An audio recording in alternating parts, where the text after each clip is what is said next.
I used to think I was just unlucky in love, that maybe I was too picky, or maybe I just fell for the wrong guys.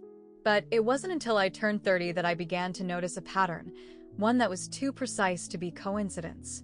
Every relationship I had ended quickly, abruptly, and always when things seemed to be going well. There was Mike, my high school boyfriend. Sweet, funny, a little too into his guitar, but still, we were good together. One day, after prom, he ghosted me. Just stopped talking.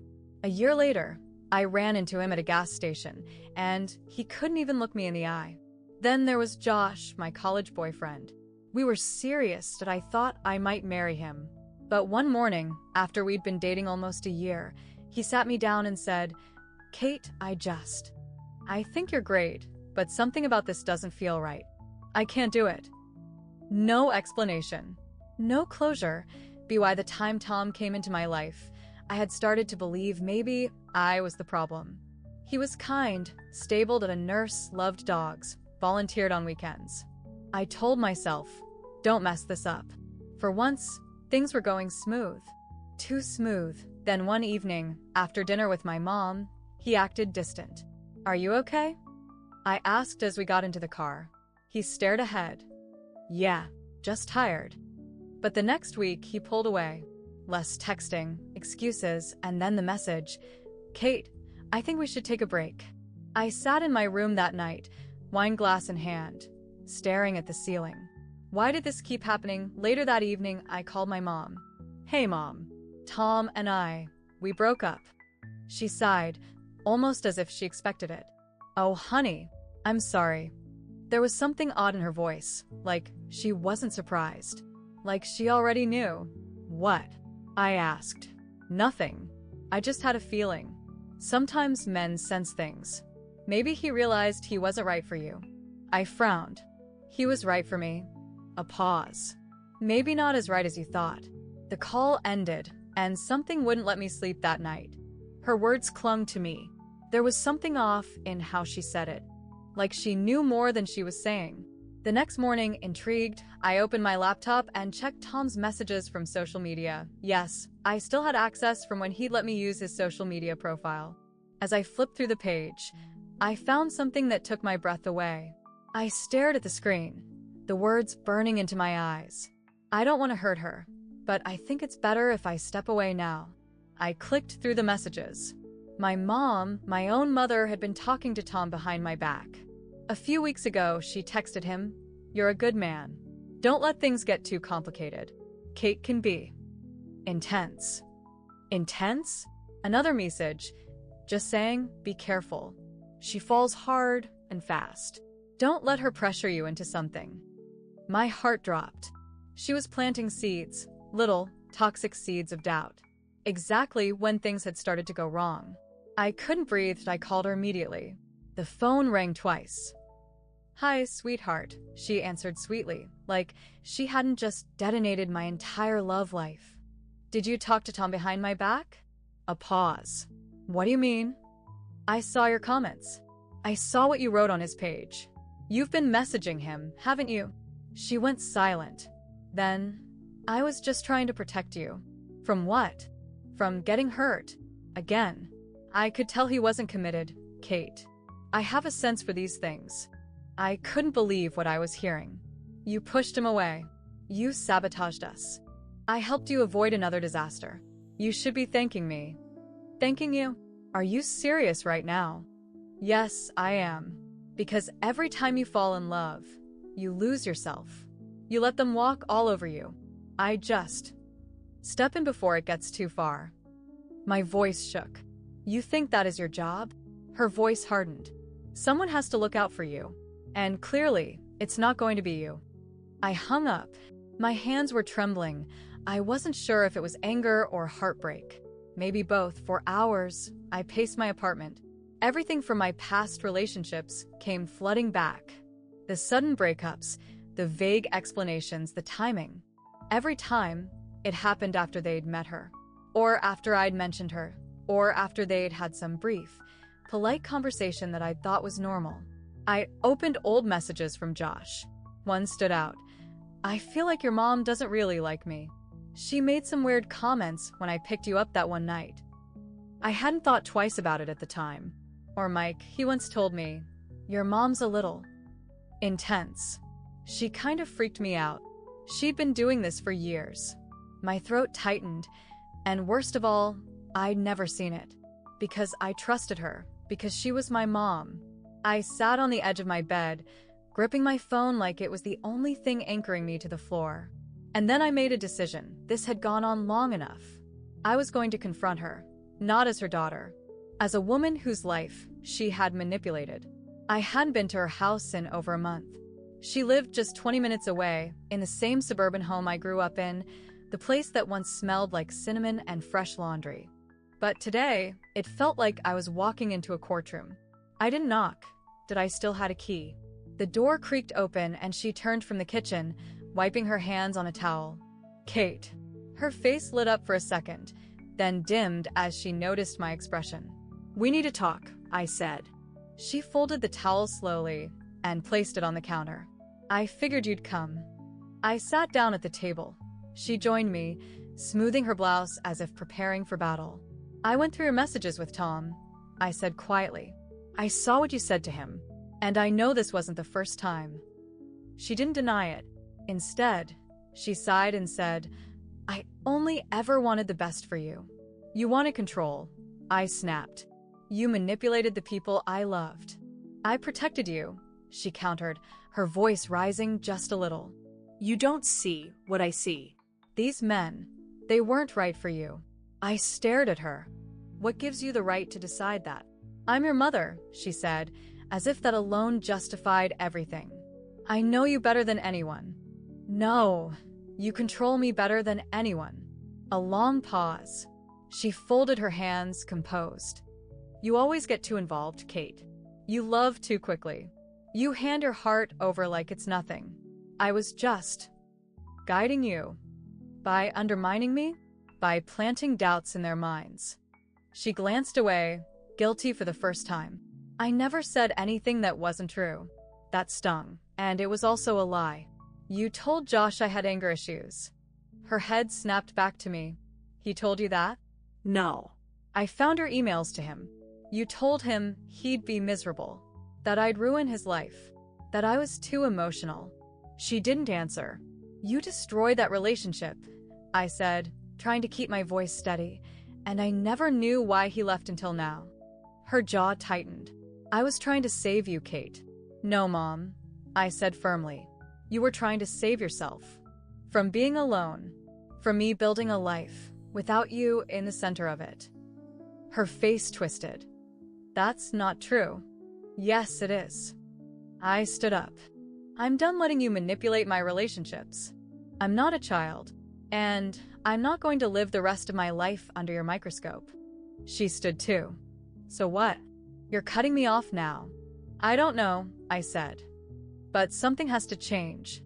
I walked toward the door, hand on the knob, then turned back. If you ever contact anyone I'm with again, ever, I will walk away. For good. She didn't respond. Just stood there, small and angry in her spotless kitchen. I left.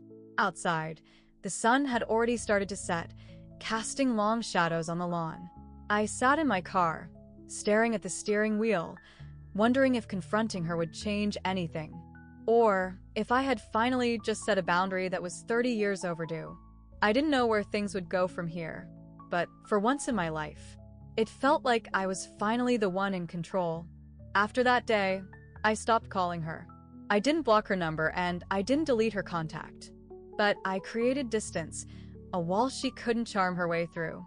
The silence was strange at first. I'd been trained my whole life to keep her updated, to check I and T.O. ask her opinion about everything. She noticed, of course. The text started 2 days later. Thinking of you. Want to grab coffee this week? I miss you, Katie. Please don't shut me out. I didn't respond, and for a while I felt free. Without her in my ear, I started to hear myself. My thoughts at my feelings, unfiltered.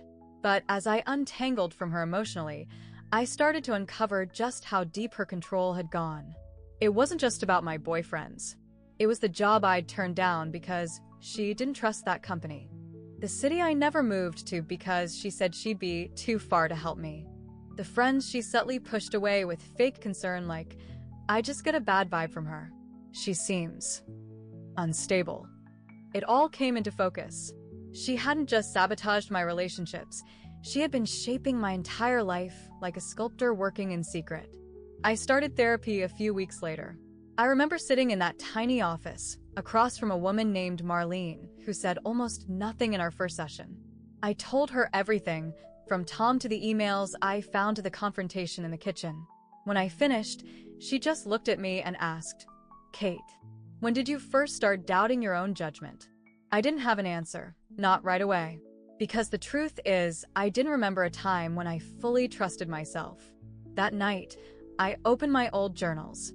I'd kept them since I was 15. As I flipped through pages, a pattern emerged. Over and over again, I'd written things like, I really like him, but Mom says he's not serious enough. I was going to apply for the internship, but Mom thinks it's a waste of time. Mom says I'm being dramatic. Maybe she's right. I felt sick. She'd been gaslighting me since before I even knew what that word meant. A week later, I ran into Tom. It was at the grocery store of all places. He looked surprised, nervous even, but he smiled. Hey, he said. It's been a while. Yeah, I nodded. It has. We stood in awkward silence for a moment. Then I said, I saw what she said to you. He lowered his eyes. I didn't want to hurt you, he said. But when your mom started messaging me, it just messed with my head. I know, I said softly. She's done it before. He looked up, guilty. Why didn't you tell me? I didn't know. We talked for 15 minutes in the middle of the frozen food aisle. Not about getting back together, that part was done, but about truth and how powerful it is when it finally sees daylight. He apologized and I did too, and we left things in peace.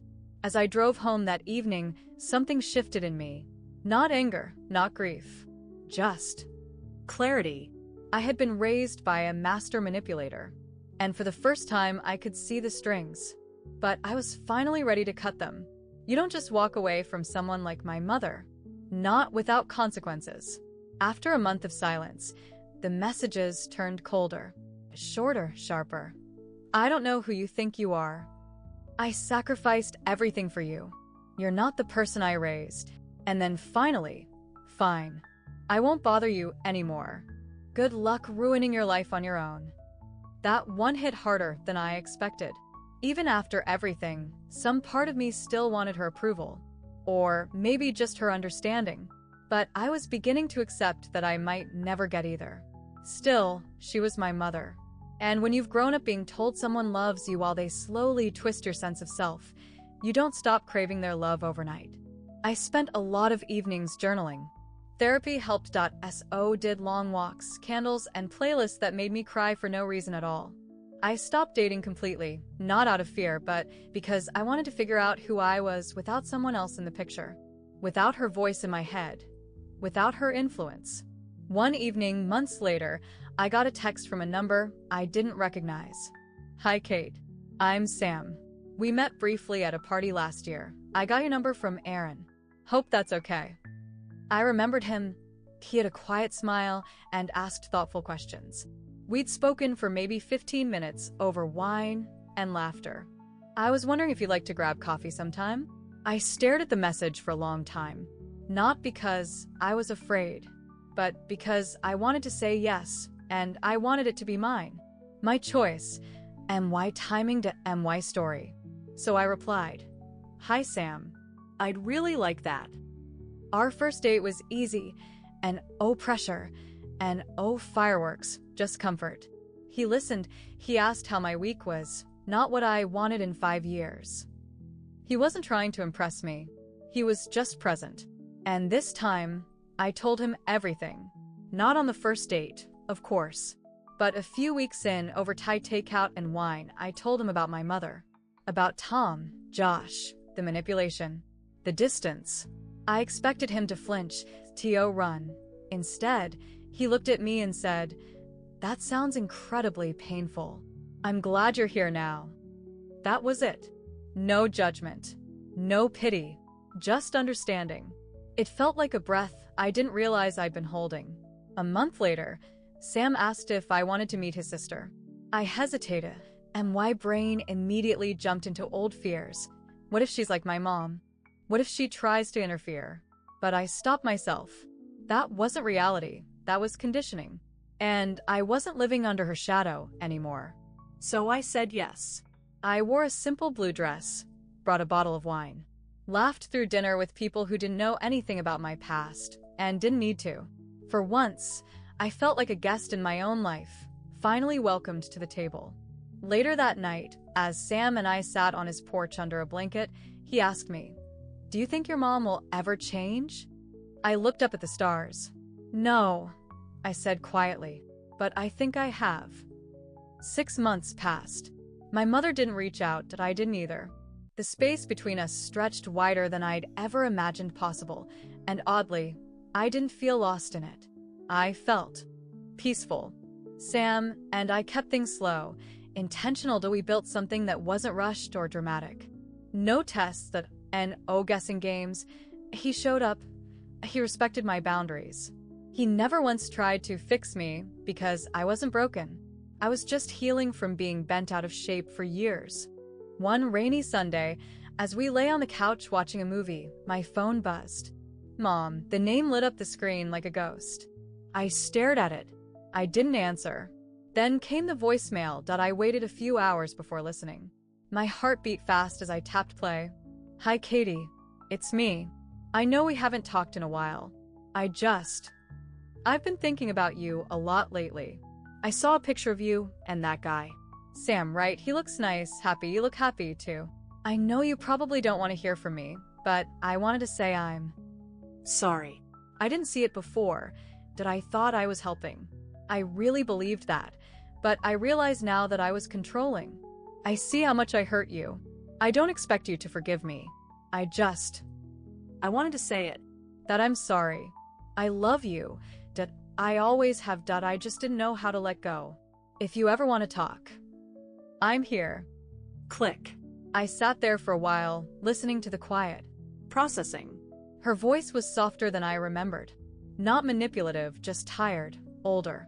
But I didn't cry, because something inside me had shifted. I no longer needed her apology to validate my pain. I no longer needed her to fix what she'd broken. I had already begun to fix it myself. Sam walked into the room, holding 2 mugs of tea. "You okay?" he asked. I nodded. "My mom called." He raised his brows. "First time?" "Yeah." "Do you want to call her back?" I paused, thought about it, then smiled faintly. "Not yet." Because healing doesn't mean running back to the person who hurt you the moment they say sorry. It means learning to live without needing them to say it at all. Some people think freedom is loud, big decisions, cut-off moments, screaming into the wind. But for me, it came quietly, and the calm of a Sunday afternoon. In the warm weight of someone who loved me without permission. In a life that was finally, truly mine. And maybe, someday, I'll call her back. But for now, I'm just learning how to love someone. Without her voice in my head.